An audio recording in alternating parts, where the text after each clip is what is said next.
This is Bharti Varmude from Kingdom Academy. एक नए topic पढ़ने जा रहे हैं हम, और टॉपिक कहाँ से है? तो जैसा कि आपको दिखाई दे रहा है, हमारा जो टॉपिक है वो है बायोटेक्नोलॉजी एंड प्रिंसिपल। और बायोटेक्नोलॉजी और प्रिंसिपल में हम सबसे पहले देखते हैं कि इसकी मेथड कौन कौन सी होती है। मेथड किस चीज की? तो आरडीएनए बनाने की मेथड हमें यहाँ पर देखनी है। हम नीचे की तरफ जैसे ही जाएंगे तो हमें दिखाई देगा कि process of recombinant DNA technology. तो डीएनए टेक्नोलॉजी के लिए जो प्रोसेसेस होती है वो कौन कौन सी है? तो जैसे आपके स्क्रीन पे दिखाई दे रहा है, सबसे पहले हमें करना होता है आइसोलेशन ऑफ डीएनए। उसके बाद हमें करना होता है फ्रेगमेंटेशन। फ्रेगमेंटेशन हम किससे करते हैं? तो रेस्ट्रिक्शन एंजाइम से करते हैं। जिनके हमने फ्रेगमेंट्स किए उसको हमें आइसोलेट करना होता है, मीन्स डिजायर्ड डीएनए को आइसोलेट करना, जिसको हम करते हैं जेल इलेक्ट्रोफोरेसिस से।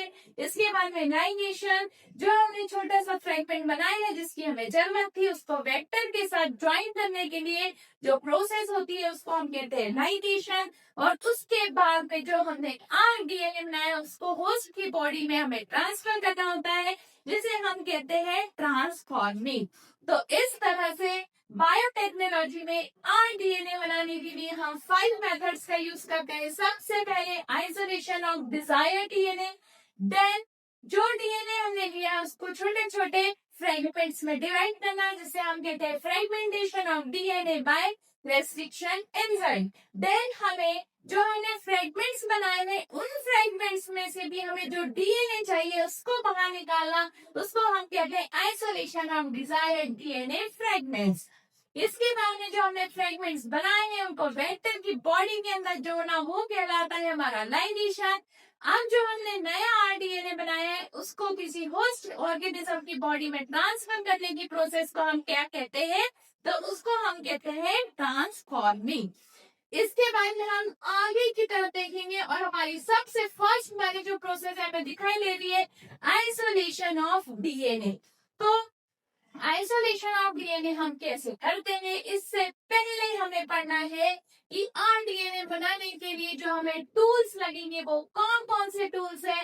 तो जैसे आप देख पा रहे हैं, फ्रेगमेंटेशन के लिए लगेगा हमें रेस्ट्रिक्शन एंजाइम, उसी तरह से पॉलीमरेज एंजाइम लगेगा हमें न्यूक्लियोटाइड्स को ऐड करने के लिए। फ्रेगमेंट्स को ज्वाइन करने के लिए हमें लगेगा लाइगेज, हमें लगेगा वेक्टर, और हमें चाहिए होस्ट ऑर्गेनिज्म। तो ये हमारे 5 टूल्स हैं जो हम आरडीएनए बनाने में यूज करते हैं। अब हम जाएंगे आगे की तरफ और हम सबसे पहले हमारी जो फर्स्ट मेथड है वो पढ़ेंगे, और जिसका नाम है आइसोलेशन ऑफ डीएनए। अब डीएनए का आइसोलेशन हम कैसे करेंगे? तो हम देखते हैं यहाँ पर सबसे पहले मैं एक चीज बना रही हूँ जिसको ध्यान से देखेंगे आप लोग ये, और मुझे बताएंगे कमेंट बॉक्स में कि ये क्या है। जैसे ये हमने एक सेल ली, ये सेल की क्या होती है? न्यूक्लियर मेम्ब्रेन, और इसी न्यूक्लियर मेम्ब्रेन के अंदर हमारा क्या प्रेजेंट होता है? तो हमारा होता है डीएनए। अब डीएनए के साथ में यहाँ पर कुछ होते हैं प्रोटीन्स, और हमें जैसा कि पता है कि जो डीएनए बाइंड होता है वो किससे होता है? तो वो हिस्टोन प्रोटीन से होता है, और साथ साथ में यहाँ पर होता है आरएनए। तो ये है हमारा प्रोटीन, इसके साथ में ये है हमारा डीएनए, इसके बाद में हमारा यहाँ पर है आरएनए। अब ये जो है ये एक कवर होता है मेम्ब्रेन से, जिसको हम कहते हैं प्लाज्मा मेम्ब्रेन। अब प्लाज्मा मेम्ब्रेन के बाद में यदि ये प्लांट सेल है या फंगी की सेल है या बैक्टीरिया की सेल है, तो प्लाज्मा मेम्ब्रेन जो कवर होती है वो होती है हमारी सेल वॉल से। तो अब हमें इस डीएनए को बाहर निकालने के लिए सबसे पहले डिसॉल्व करना पड़ेगा। किसे? तो यदि प्लांट की सेल है, फंगी की सेल है या बैक्टीरिया की सेल है, तो पहले सेल वॉल को डिसॉल्व करना पड़ेगा, फिर प्लाज्मा मेम्ब्रेन को, उसके बाद में प्रोटीन को, फिर आरएनए को, और जो बचा हुआ होगा वो हमारा क्या होगा? तो वो होगा हमारा डीएनए। अब इनको डिसॉल्व कराने के लिए हमें किसकी जरूरत होती है? तो उसके लिए हमें चाहिए एंजाइम्स, और एंजाइम्स को हम देखेंगे आगे की स्लाइड में कि इनको डिसॉल्व करने के लिए हमें कौन कौन से एंजाइम चाहिए। जैसे कि हम नीचे की तरफ देख पा रहे हैं, मैंने रेड कलर से यहाँ पर मार्क किया हुआ है कि यदि बैक्टीरिया की सेल है, किसकी सेल है, यदि बैक्टीरिया की सेल है तो हमें क्या लगेगा, लाइसोजाइम लगेगा। यदि प्लांट की सेल है तो सेलुलोजेज लगेगा। यदि फंगी की सेल है तो काइटिनेज लगेगा।